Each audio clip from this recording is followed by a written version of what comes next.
I'm going to explain a little bit more about it later in this video. So it was May 8th. The website didn't work. I was like freaking out. I went for a walk, came back, tried again. It didn't work. I remember it was a Friday, so I was like, fuck it, I just have to check the next day. So Saturday, I wake up in the morning. First thing I do is like opening my laptop, trying to go to the website, and it worked. It worked. And I like type in my number and my little password, and it says, you're eligible for further steps. I was too stunned to speak. Like, I literally thought it's a fake. I like double checked the URL. I like Googled how does it look like when you quote unquote win the green card lottery. Like, what are the signs? What are like fake websites? I like literally wouldn't believe it. Like, my English is not bad, I would say, but I had to translate what I saw written there because I did not believe it. I started crying, and back then I didn't really cry a lot. That changed, but I really started crying. There were like so many emotions, and this was the moment I always imagined in my manifestation.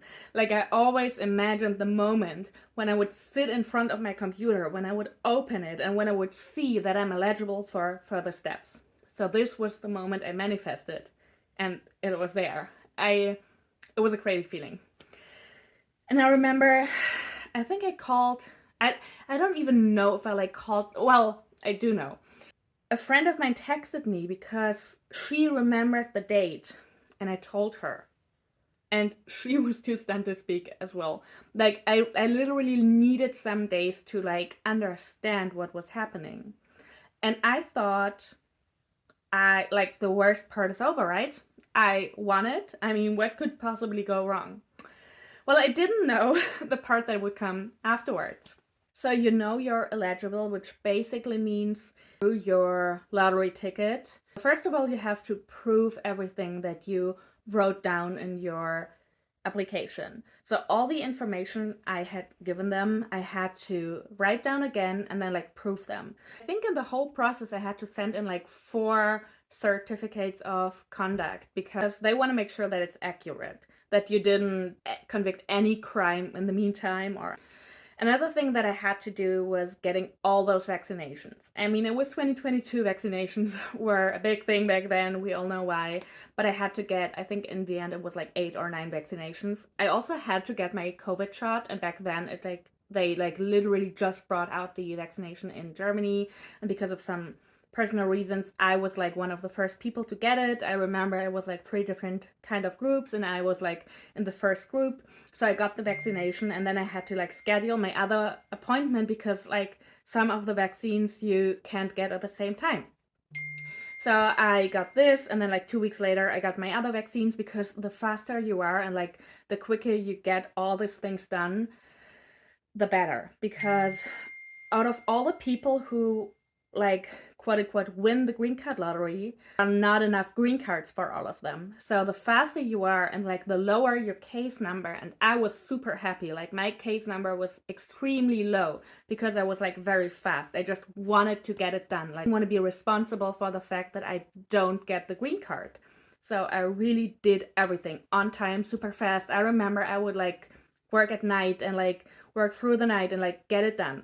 So again, like, winning the green card lottery doesn't actually mean winning the green card lottery, because you might get drawn, but are not fast enough. If you made a mistake, if something changed, if your case number is too high, you don't get it.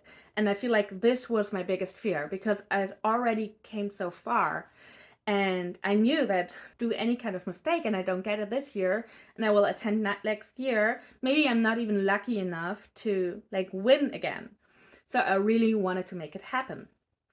I got all of these vaccines. Again, there was a lot of paperwork. They needed a lot of stuff from my college, a lot of personal information. I had to gather all of them. I actually had to go to the German embassy. Also, I had to go to like some official offices in my hometown and like gather all this information. It was kind of hard at times because it was still COVID, and everything was kind of locked down. And then like, just to name a few things that are very important.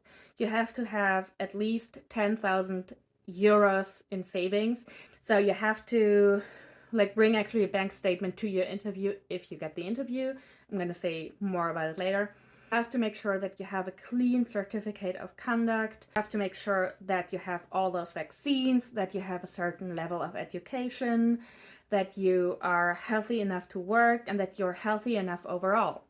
This was actually a very big thing for me. In order to prove that you're healthy enough to come here, that you're not some kind of danger for the society because you like bring in any kind of diseases, and that you're also healthy enough to work, you have to go to a public medical officer. This is like the certain doctor I talked about earlier. There are like 4 offices in Germany. I think one is in Frankfurt, one is in Berlin, one is in Dresden, and the 4th one, I think, in Hamburg. And so I already lived in Berlin, which made it kind of easy. But you have to make your appointment online, let them know what the appointment is for, if it's like that it's for a visa or a green card. And then you have to wait. After I like sent in another bunch of documents, I mean, I'm from Germany, I'm used to a lot of paperwork, but it was a lot. I remember sending it in September, and the process is you send in all the documents, and then you have to wait for their okay to schedule your appointment with the medical officer. Once you schedule the appointment, you have to let them know. And after the appointment, you have to wait and hope that you get invited to the final step, to the interview. But we're going back, it was still September, so I received the email that I'm like eligible to like make the appointment. Back then, I wasn't in my healthiest state. I'm gonna make another video about that later, but I was not very healthy, and it was also visible. So that was actually my biggest fear. Like, I was so afraid that this would basically f up my dream, that they would like notice it, that they would make notes on it, that this would be the reason why I would not get the green card.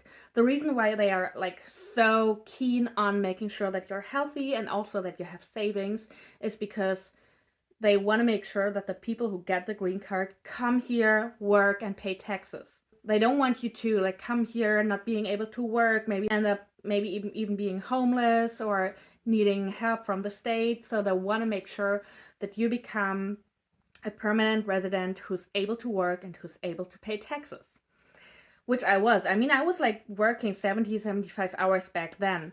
But again, I was not in my healthiest place. And so I went to the doctor.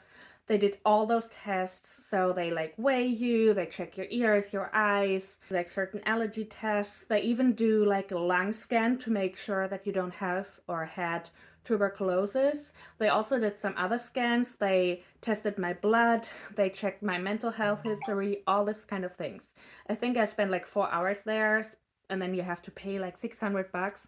And I was like very rigid when it came to money back then, like super rigid. Like $600 was so much money for me, not because I didn't have savings, but because I had problems spending money. But it was okay. I was like, I'm gonna spend the money, I'm gonna do it. I just really want to have this green card. At the end of the appointment, you go to the counter, pay the money, and then you leave your passport there. Which felt weird. I mean, it was still like a doctor's office, right? But I left my passport there, and the reason for that is, if you get invited to the interview, they, meaning the doctor's practice, they like seal all the documents, like, and like also put your passport in there and send it to the embassy. Once you get your interview, and if you like get through it and you get the green card, you will get all of those kinds back. So they like kept my passport. I had to go, and I had to wait. I didn't know how long I would have to wait. 2.5 weeks later, I got an email, and it says, "Congratulations, we would like to invite you for your final interview."